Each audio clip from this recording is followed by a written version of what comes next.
കർണാടക ഹൈക്കോടതിയുടെ കാര്യത്തിൽ കർണാടക ഹൈക്കോടതിയിൽ ഇന്ന് ഞാൻ അതിനു മുമ്പ് എനിക്കൊരു കാര്യം പറയാൻ അനിൽ നമ്പ്യാരെ അനുവദിക്കണം. ഞാൻ ഒരു വേറെ ചർച്ച കഴിഞ്ഞിട്ട് വരികയാണെന്ന് ആ ചർച്ചയിൽ പങ്കെടുത്ത ഇടതുപക്ഷ നിരീക്ഷകൻ അദ്ദേഹത്തോട് ഇതുമാതിരി തന്നെ അവതാരകന ചോദിച്ച ചോദ്യത്തിന് മറുപടി പറയാതെ അദ്ദേഹം പറഞ്ഞത് എന്താ വെച്ചാൽ, നിങ്ങൾ ഈ വീണ വിജയൻ എന്ന് പറയുന്നതിൽ തന്നെ വളരെ വ്യക്തമാണ് ഇതിൽ വീണ അല്ല വിജയനാണ് നിങ്ങളുടെ ലക്ഷ്യം എന്ന് നിങ്ങൾ മനസ്സിലാക്കണം.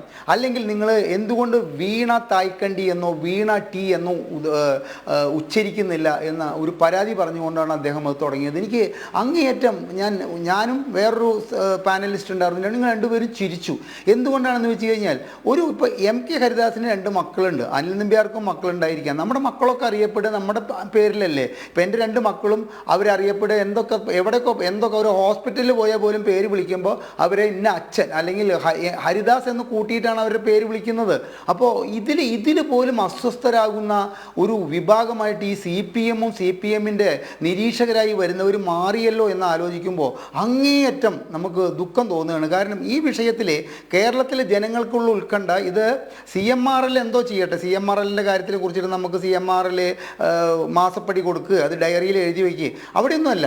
ഈ ഇടതുപക്ഷ ജനാധിപത്യ മുന്നണി 8 വർഷം കേരളം ഭരിച്ചിട്ട് ഇവിടെ എത്ര പൊതുമേഖലാ സ്ഥാപനങ്ങൾ കൊണ്ടുവന്നിട്ടുണ്ടെന്ന് ചോദിച്ചു കഴിഞ്ഞാൽ വിരൽ മടക്കാൻ ഒന്നുമില്ല. ഒരു പൊതുമേഖലാ സ്ഥാപനങ്ങളെക്കുറിച്ച് ചിന്തിച്ചിട്ട് പോലുമില്ല.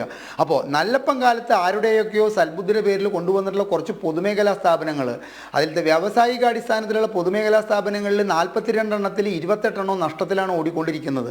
അത്തരത്തിൽ നഷ്ടത്തിൽ ഓടിക്കൊണ്ടിരിക്കുന്ന ഒരു സ്ഥാപനത്തെ മറയാക്കിക്കൊണ്ട് അതിലത്തെ രാഷ്ട്രീയം മുതലെടുത്തുകൊണ്ട് ഇവിടെ നടന്നിയ ഒരു കൊള്ള എന്താണ് എന്നറിയാനുള്ള ജനങ്ങളുടെ ഉത്കണ്ഠയാണ് ജനങ്ങൾ ഈ പ്രകടിപ്പിക്കുന്നതെന്ന് മനസ്സിലാക്കാനുള്ള സാമാന്യ ബുദ്ധി ഇവർക്കില്ലാതെ പോയി.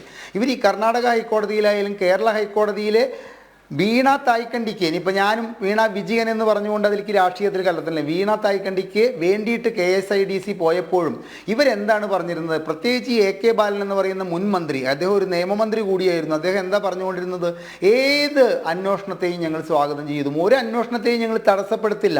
ഒപ്പം പറഞ്ഞു വെച്ചതാണ് ഇപ്പം ഇന്നത്തെ ഇടതുപക്ഷ നിരീക്ഷകൻ ഞാൻ പങ്കെടുത്ത മറ്റേ ചാനലിൽ പറഞ്ഞത്, നിയമപരമായും ഞങ്ങൾ നേരിടുമെന്ന് പറഞ്ഞതുകൊണ്ടാണ് ഇപ്പം നിയമപരമായിട്ട് പോകുന്നത്. അപ്പോൾ ഒരു അന്വേഷണത്തെയും ഭയപ്പെടില്ല, ഒരു അന്വേഷണത്തെയും തടസ്സപ്പെടില്ല എന്ന് പറഞ്ഞവർക്ക് ഇത്തരത്തിൽ 2 കോടതികളിൽ, 2 സംസ്ഥാനത്ത് 2 കോടതികളിൽ വിഷയം ഒന്നാണ്. എവിടെ നിന്നെങ്കിലും അനുകൂലമായ ഒരു വിധി വന്നു കഴിഞ്ഞാൽ നിങ്ങൾ മാധ്യമപ്രവർത്തകരുടെ ചോദ്യങ്ങൾക്കും ഇത്തരം ചർച്ചകൾക്കും കൃത്യമായി മറുപടി പറയാൻ വേണ്ടിയിട്ട് ഒരേ സമയം 2 പരമോന്നത നീതിപീഠങ്ങളെ സമീപിച്ചുവെങ്കിലും 2 നീതിപീഠങ്ങളിൽ നിന്നും കിട്ടിയ 2 ചെകിടത്തും കിട്ടിയ അടി നിസ്സാരമല്ല. ഇവിടെ SFI ഒരു കാരണവശാലും ഇന്ന് വീണ വിജയനെ അറസ്റ്റ് ചെയ്യണമെന്നൊന്നും പറയാൻ പോകുന്നില്ല. കാരണം SFIൻ്റെ അറസ്റ്റ് എന്ന് പറയുന്നതിന് മുമ്പ് അവർക്ക് ചെയ്തു തീർക്കാൻ ഒരുപാട് കാര്യങ്ങളുണ്ട്.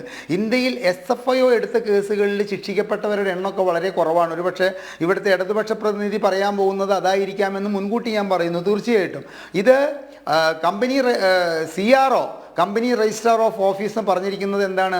അതായത് ഈ കേസ് CBI അന്വേഷിക്കണമെന്നാണ്. CBI അന്വേഷിക്കുന്നതിനേക്കാട്ടിലും മുമ്പ് ഇത്തരം കാര്യങ്ങളിൽ ഒരു പ്രാഥമിക അന്വേഷണത്തിൻ്റെ ചുമതല SFIOയിലേക്ക് എത്തിയിട്ട് അവരതിൻ്റേതായ കൃത്യമായ രീതിയിൽ അവർക്ക് സജസ്റ്റ് ചെയ്യാൻ പറ്റും.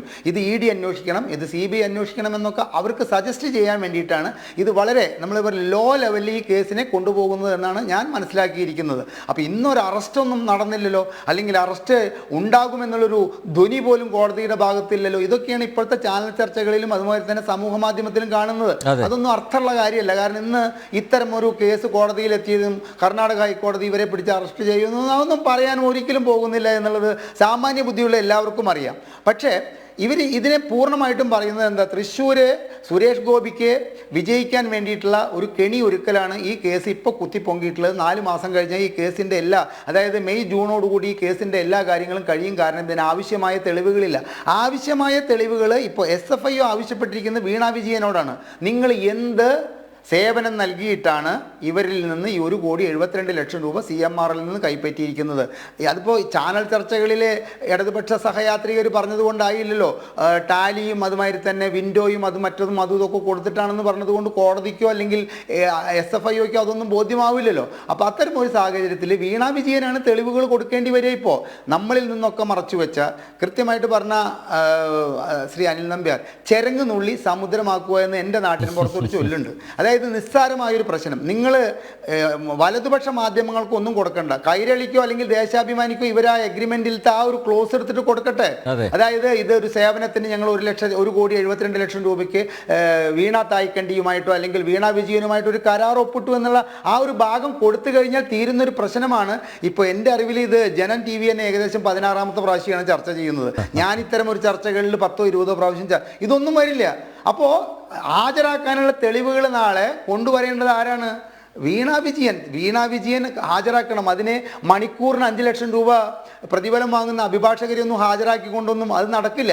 പിന്നെ ഇവിടുത്തെ ജനങ്ങളുടെ ഉത്കണ്ഠ KSIDC ഇവിടെ ഹൈക്കോടതിയിൽ പോകുമ്പോൾ അവിടെ CS വൈദ്യനാഥൻ ഹാജരാകുന്നുണ്ടെങ്കിൽ അത് നമ്മളുടെ നികുതിപ്പണമാണ്. അത്തരം ഒരു നികുതിപ്പണം എടുത്തുകൊണ്ട് ഇവിടുത്തെ വീണ വിജയൻ എന്ന് പറയുന്ന ഒരു സ്ത്രീയെ സംരക്ഷിക്കേണ്ട എന്ത് ചുമതലയാണ് ഇവിടുത്തെ കേരളത്തിലെ ജനങ്ങൾക്കുള്ളത്?